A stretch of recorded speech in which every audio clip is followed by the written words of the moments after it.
Olá, pessoal! Sejam muito bem-vindos. Estamos começando a partir de agora o nosso OAB na TV, também com transmissão para o Instagram da TV Alba e da OAB Bahia. O programa é exibido todas as quintas-feiras, programa de estreia, 13h30, aqui na TV Alba. E, lógico, a gente também está conectado pelas plataformas, pelas redes sociais, nosso canal no YouTube, TV Alba. Vai lá, digita direitinho, já se inscreve, ativa notificações que você vai estar sempre bem informado, não só dos nossos programas, como também das notícias do Legislativo Baiano. No nosso OAB na TV de hoje, eu estou aqui com o meu convidado, ele é o Dr. Marcos Magalhães. Dr. Marcos, gente, é membro da Comissão de Proteção aos Direitos da Criança e Adolescente na OAB Bahia. Quero dar as boas-vindas. Obrigada por aceitar nosso convite e estar aqui com a gente, Dr. Marcos. Obrigado, sou eu quem agradeço. Satisfação. É importante a gente falar sobre esse tema, né? Cuidar das crianças, dos adolescentes. Eu estava vendo aqui os dados da nossa pauta, e aí você que nos acompanha, já atualiza, a gente tem 157 crianças disponíveis, né, para adoção, para apadrinhamento ou acolhimento aqui na Bahia. Você vê esse número, você acha que é um número razoável? Que é um número pequeno? Que são muitas crianças?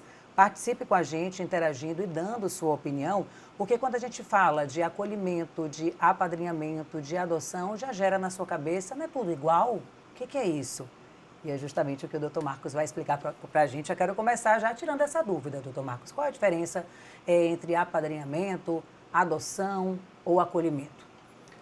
Tá ok.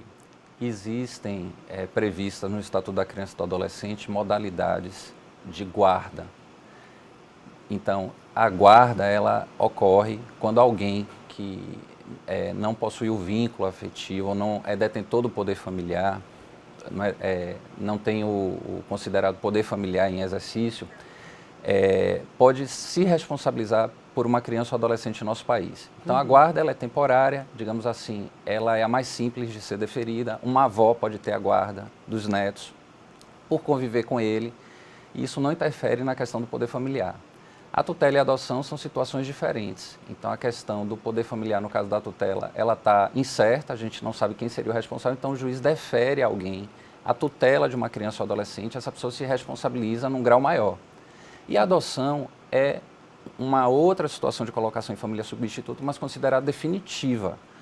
O momento em que alguém finaliza o processo de adoção e a decisão transitou em julgado, além de deter o poder familiar, isso não pode mais ser revertido. E a criança ou adolescente ganha uma nova família. Inclusive, no registro de nascimento, que é novo, não consta nenhuma referência à família anterior. Diante dessa situação, existem crianças e adolescentes que estão numa situação de acolhimento. O acolhimento ele pode ser familiar ou institucional, mas não é nem guarda, nem tutela, nem adoção. Então, existe um perfil, um quantitativo que você falou aqui no estado da Bahia, mas como essa lógica de acolhimento institucional e colocação de crianças disponíveis para adoção ela é controlada em âmbito nacional, existe um cadastro nacional de adoção. Essas crianças são aquelas que não foi imediatamente ou rapidamente assegurado nem guarda, nem tutela, nem adoção. Então, o poder público se responsabiliza por elas, colocando elas em unidade de acolhimento institucional, chamados abrigos. Sim. E algumas cidades têm o programa chamado Família Acolhedora, que coloca essas crianças não em abrigos, mas em famílias. Nesses dois casos, o que é que o Estado tem que providenciar? A adoção, o mais rápido possível. Ou devolver para alguém da família, ainda que não sejam os pais biológicos, a família ampliada, que é o ideal, ou assegurar o processo de adoção para elas não ficarem para sempre nessas unidades. Na sua opinião, como é que está esse papel do Estado para encaminhar essas crianças para adoção? A gente vê muitas famílias, né, que até bem estruturadas. Hoje a gente tem também a questão, né, dos homossexuais que estão também, né, no processo de busca de adoção. E aí eu queria saber como é que está essa situação hoje. O tempo médio, né, que as famílias conseguem para adotar essa criança, números e panorama desses dados. Perfeito. É fácil acessar hoje o panorama jogando no Google, né? Sim. SNA, o Sistema Nacional de Adoção do CNJ. E é uma pergunta interessante. Hoje, o número de crianças em situação de unidade de acolhimento institucional, o CNJ como coordena e define que deve ser em âmbito nacional, né? Essa questão da adoção, ele traz hoje um quantitativo de cerca de 4.000 crianças disponíveis para adoção, já estão disponíveis, aguardando um processo de adoção, então serem colocadas em família substituta, e 32.000 pessoas aptas a adotar. E você vai dizer assim, gente, mas é 8 vezes mais gente querendo Sim. adotar do que crianças disponíveis para adoção. Por que a matemática não fecha? E ela não fecha há muito tempo. Por quê? Porque a maioria dessas 4.000 crianças disponíveis para adoção, mas que não são, né, adotadas, elas têm um perfil que dificulta o processo de adoção. Então, via de regra, são crianças com mais idade ou que têm grupos de irmãos, né? Ela tem irmãos em situação de acolhimento, aí já dificulta para quem quer adotar. Ela fala, eu tenho condição financeira para uma, mas talvez não tenha para dois. Pessoas disponíveis para adoção, mas que têm algum tipo de doença, alguma deficiência também, sim, inclusive estágio crônico, são variadas. Isso pode ser para as famílias que vão adotar considerado como um gasto elevado, elas ficam até com receio de não ter condições. E existe uma questão também histórica relacionada a um desejo de perfil de crianças que sejam parecidas com quem está adotando.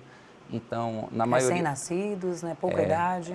Mas aí eu estou centrando na questão um pouco étnico-racial, que tem sido mitigado nos últimos tempos. Por quê? Porque os programas de adoção, situados na vara da infância, promovem um processo de sensibilização, orientação às pessoas que querem adotar, tentando desconstruir isso. Claro. E dizendo que a adoção é que nem gravidez, a gente não escolhe quem é que vai chegar. Então, que se faça um esforço para adotar sem escolher. Então, é isso. Basicamente, se você define o perfil da criança que você quer adotar, você está sujeito a esperar um pouco mais. Por quê? Porque a maioria das crianças que estão aptas à adoção em maior quantidade tem esse perfil que eu falei. São consideradas crianças e adolescentes com um perfil mais difícil, menos propenso à adoção. Se todo mundo quisesse, sem escolher perfil, a gente fecharia rápido. Como eu disse, são 8 vezes mais pessoas querendo adotar do que o número disponível para adoção. Você me perguntou do tempo de adoção. Isso varia também, embora haja uma centralidade do ponto de vista de dados, de consolidação do procedimento e de controle do cadastro. Cada comarca tem a sua vara da infância que promove o processo. Então, isso vai variar. Em média, aqui na Bahia, a gente tem 1 ano e meio, mais ou menos. Se as pessoas não fizerem tantas exigências, elas conseguem promover, assegurar, né, e finalizar o processo de adoção. Muito bem, eu quero repetir para você que está em casa, o portal da adoção no CNJ, você vai lá, coloca portal da adoção no Google e você vai ter os dados reais, né, para você saber como é que está a situação da adoção na Bahia e no Brasil, né? No Brasil. E lá também pode ser cadastrado, doutor Marcos, para... Lá você vai ter todas as orientações, sim, o cadastro é feito na Vara da Infância e Juventude, que também dá todas as orientações, mas lá você tem clareza sobre dados, as estimativas, tudo como é que está funcionando em âmbito nacional. Um primeiro passo mesmo, né, para quem está começando a desenvolver essa ideia de adotar uma criança. Doutor Marcos, a gente conversou aqui e falou, né, sobre essas modalidades, sobre o apadrinhamento, sobre o acolhimento. Em se tratando assim do apadrinhamento, por exemplo, eu sei que tem algumas modalidades. E aí até fica bom para você que está em casa, que quer também apadrinhar alguma criança, vai ter aqui os esclarecimentos necessários. Quais são as modalidades? Certo. O apadrinhamento é uma estratégia definida no âmbito do Conselho Nacional de Justiça e regulamentada, porque está previsto em lei, né?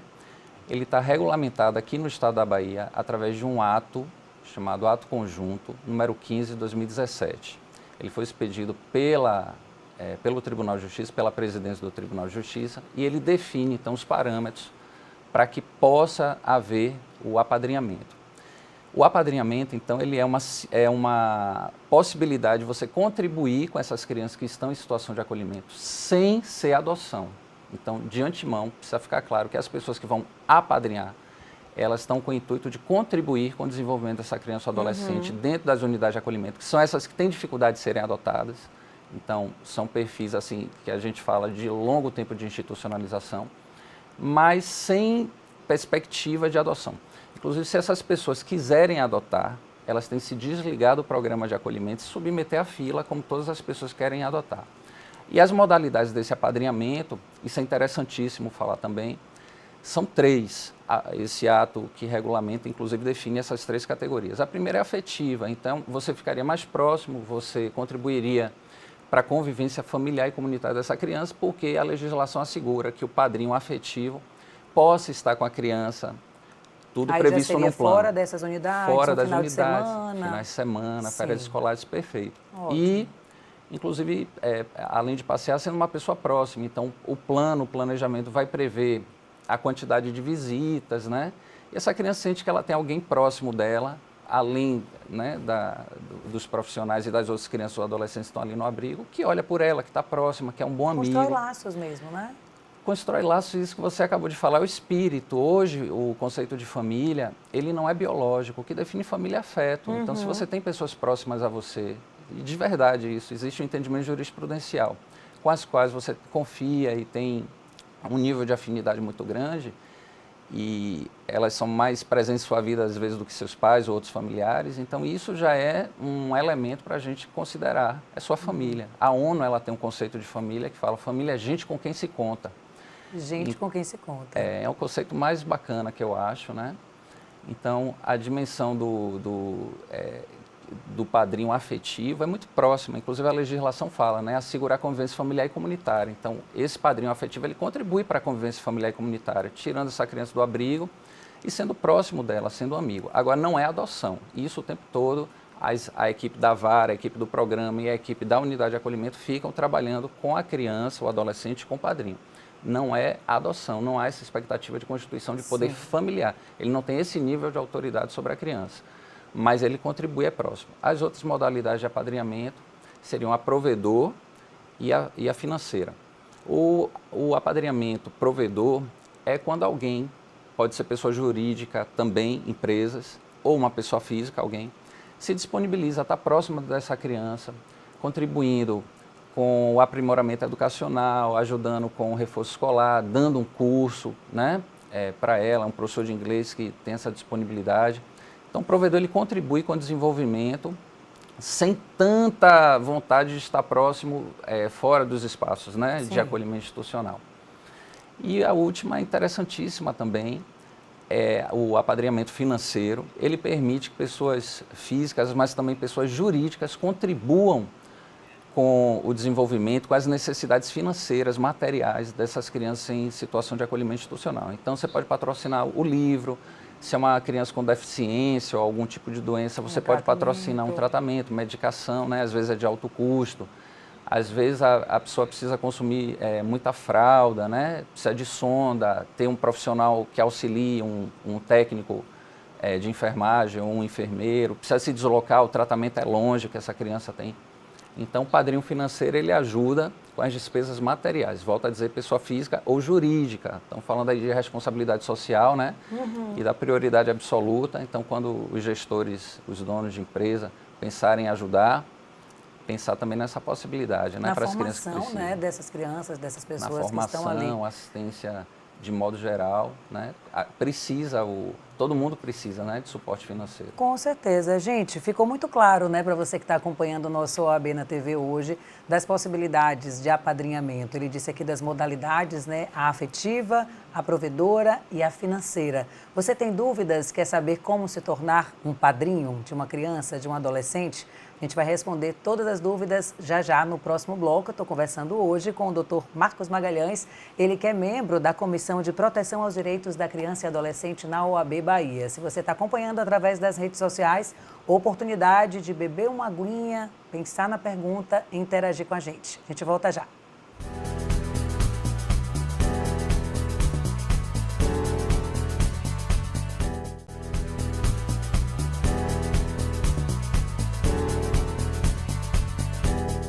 Estamos de volta com o nosso OAB na TV, sempre com o objetivo de aproximar o trabalho dos advogados e advogadas da OAB Bahia, de toda a sociedade. Aqui na TV Alba a gente já está aí com esse convênio, com essa parceria com a OAB Bahia, acho que há mais de 3 anos, levando esse conteúdo para você que acompanha aqui a nossa programação.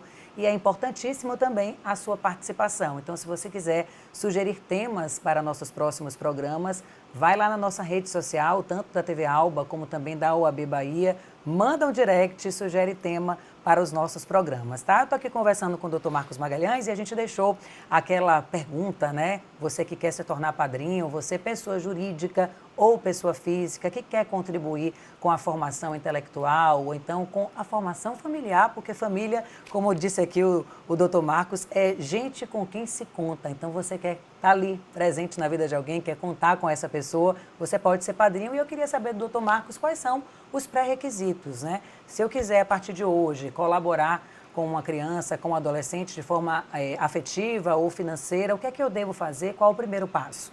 Perfeito. É um processo muito simplificado. A resolução ela contribui, então, para em todo o estado da Bahia definir esses critérios.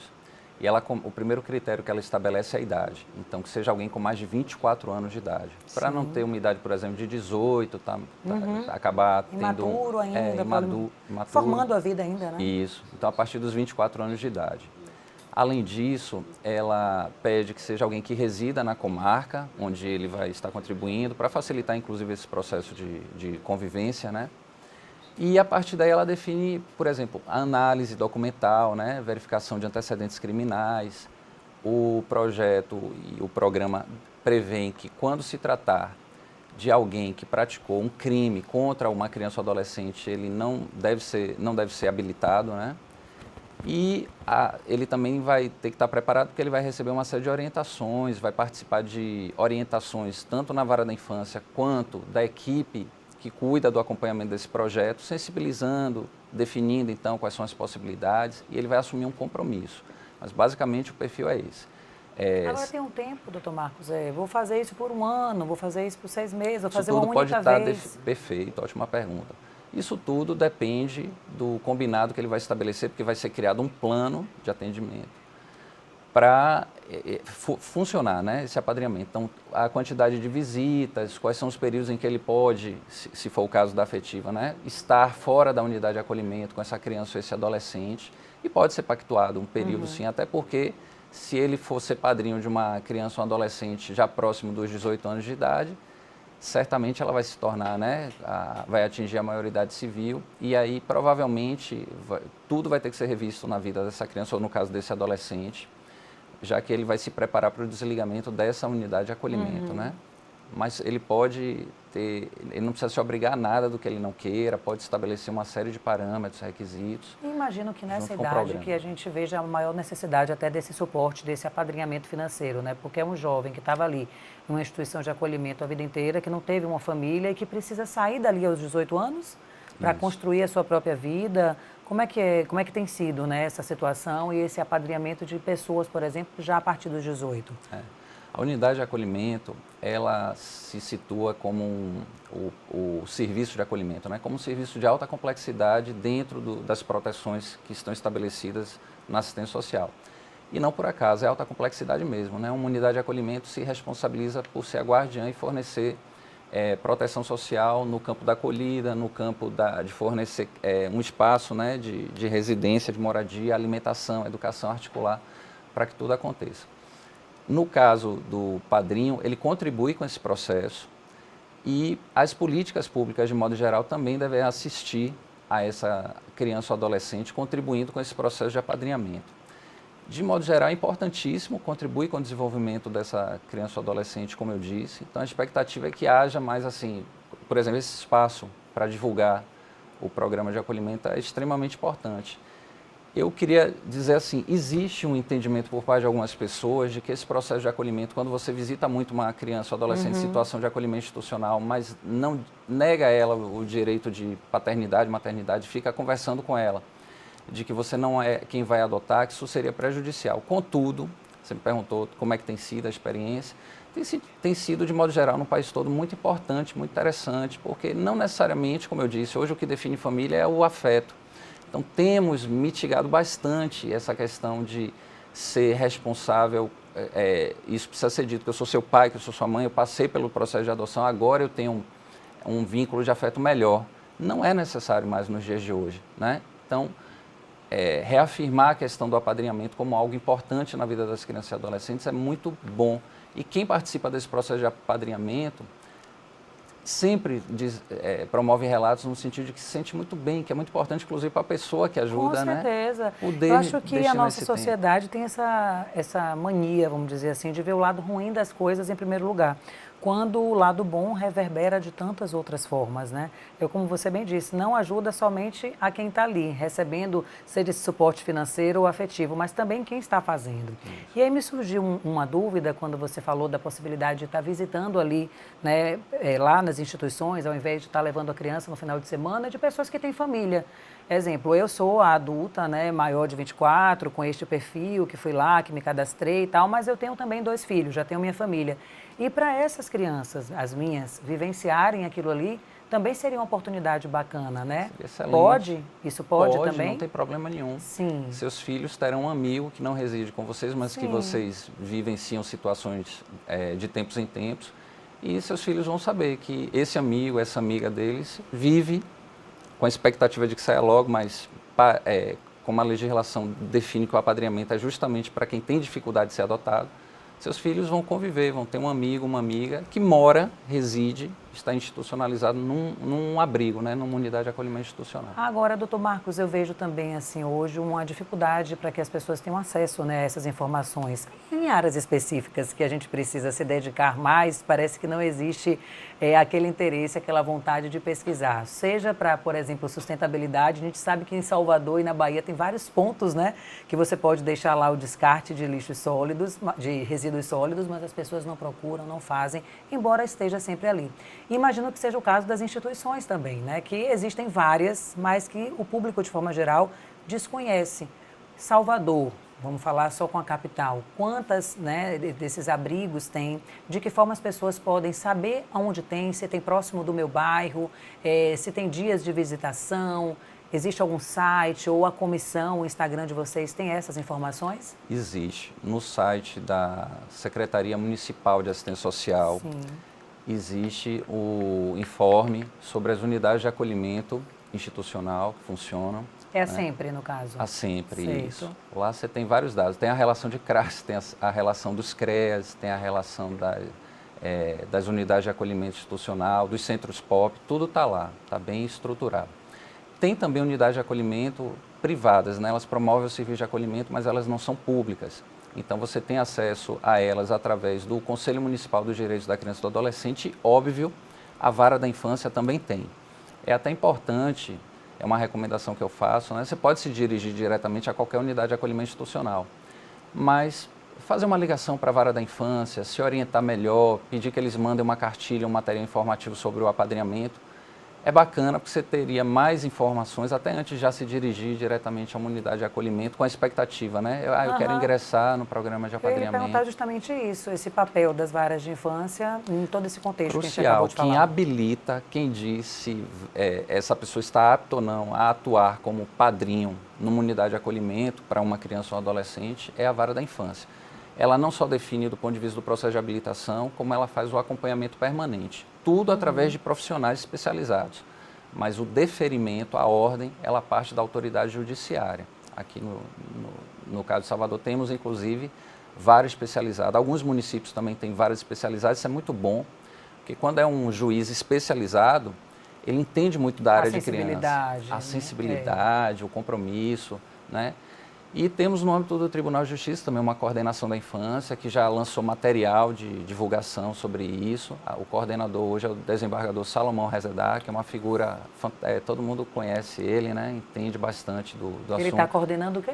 A coordenação, a coordenadoria da infância e juventude, no âmbito do Tribunal de Justiça. Sim. Então ele é um grande incentivador, fomentador, além de ser uma figura conhecida. Foi juiz da infância e sempre estimulou o processo de adoção. Ele é um tema que ele entende bastante. Eu tenho na minha vida a importância assim, do Dr. Salomão Rezedá. Eu comecei a trabalhar com 14 anos, né? E aí eu precisava de uma autorização para começar a trabalhar, seja na TV, programas, publicidade. E aí eu estive lá na vara de infância com minha mãe para que ele assinasse, né, liberasse. E logo depois eu me emancipei e como foi positivo, né, aquilo ali, mesmo aos 14 anos, desenvolveu a maturidade, a independência e eu sei da sensibilidade dele. Então, que bom que tem uma pessoa sensível e ligada, né, no papel da infância, dos adolescentes. E o juiz que assumiu a titularidade também é um juiz muito bacana, Dr. Walter, né, super experiente.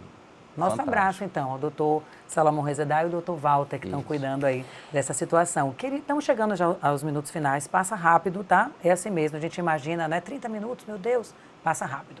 E aí eu queria suas considerações finais na avaliação mesmo, né, de forma geral, dessa situação, né, do apadrinhamento, da adoção.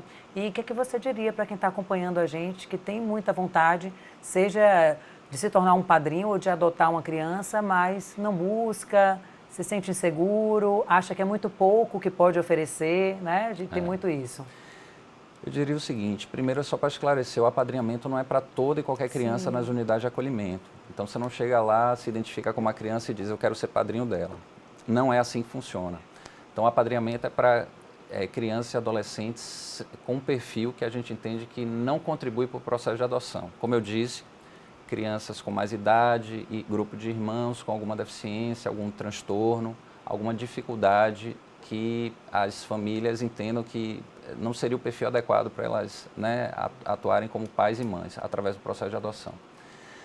Outra coisa é que o tema, nem todo mundo concorda com ele, como nem todo mundo concorda, né, com a questão da guarda compartilhada, que é um tema novo, né, que fala da obrigação por parte de ambos os pais, ex-cônjuges, né, a partir do processo de divórcio, ambos se responsabilizarem, conviverem com a criança, ainda que em períodos alternados.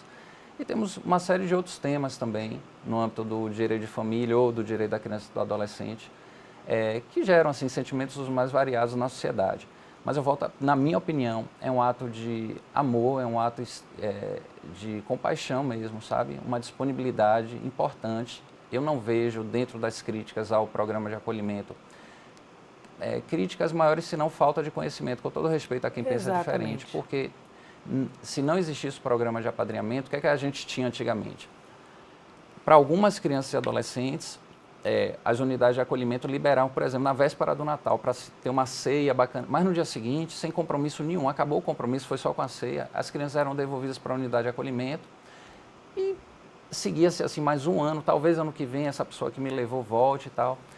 E o programa de apadrinhamento, ele define através de um planejamento, uma estratégia muito de mais suporte. Tanto para quem ajuda quanto para quem recebe. Tanto para quem ajuda quanto para quem recebe. E é importantíssimo, pensem numa criança que não tem referência familiar. Ela existe no mundo sem a referência, ela mora dentro de um abrigo. Então a referência afetiva que ela tem são outras crianças ou adolescentes e os profissionais dali. Então essa pessoa que é padrinha é mais uma pessoa importante que pode contribuir com a vivência externa da unidade de acolhimento. E a contribuição financeira é tão importante quanto, não estou destacando, mas realmente o padrinho afetivo, alguém que está próximo, né, do ponto de vista de ser um exemplo para essa criança contribuir, eu acho que emocionalmente só é muito bom. Acho até que o padrinho ganha mais, né, no saldo aí, por estar contribuindo e pelas experiências que ele vai ter de aprendizado, de convivência e o sentimento, né, de que está contribuindo com a nossa sociedade. Eu tenho certeza que ele ganha muito mais do que a criança ou adolescente. Então, seria basicamente isso. Doutor Marcos, a gente, só para finalizar mesmo, o trabalho que vocês estão fazendo na comissão, o Instagram da comissão, o contato para quem quer saber mais, se aproximar também, né, da comissão. Perfeito. Na nossa comissão, a gente recebe demandas relacionadas ao direito da criança e do adolescente, né, e buscamos a melhor forma de contribuir. A OAB ela tem um papel, né, enquanto representação da sociedade civil, de instrumentalizar uma consciência crítica que promova os direitos humanos, os direitos da criança e do adolescente. Nossa presidente é a Ana Carolina Trabuco, que a gente chama de Carol, carinhosamente. E existe um perfil no Instagram chamado Comissão de Proteca. Comissão de Proteca, porque não tem seria Comissão de Proteção, mas não pode ser cedilha, Comissão de Proteca. E vai até o Proteção, senhor? Comissão de Proteca, não tem um O. Não tem O. Ficou Proteca. Ficou engraçado, acho que é o limite de enquanto palavra.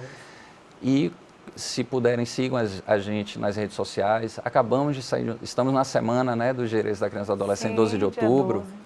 E foi bem bacana, fizemos também um webinário com vários temas, discutimos a escuta e o depoimento especializado, discutimos trabalho infantil, foram várias temáticas, né? Então o trabalho da nossa comissão é esse, orientar, sensibilizar, contribuir com a apuração em casos de situações de violação de direito e, acima de tudo, enquanto OAB, na instituição nacional, promover a defesa dos direitos humanos em todos os espaços. No caso da criança e adolescente, com a expertise, ali o foco em direito da criança e do adolescente. Mas é um prazer contribuir. Tá Muito bom? bem. Prazer também foi nosso de receber aqui você para essa entrevista, desses esclarecimentos, de poder também ajudar a estimular você que está em casa, que ligou a programação por acaso e que viu esse tema e que se interessou e que pode ajudar, seja financeiramente ou seja com aquele carinho, com aquele afeto, as crianças e adolescentes. Quero agradecer ao Dr. Marcos Vinícius Magalhães, que está aqui conosco hoje, e convidar você que está em casa a acompanhar aqui a programação da TV Alba e também seguir as redes sociais e também cuidarem mais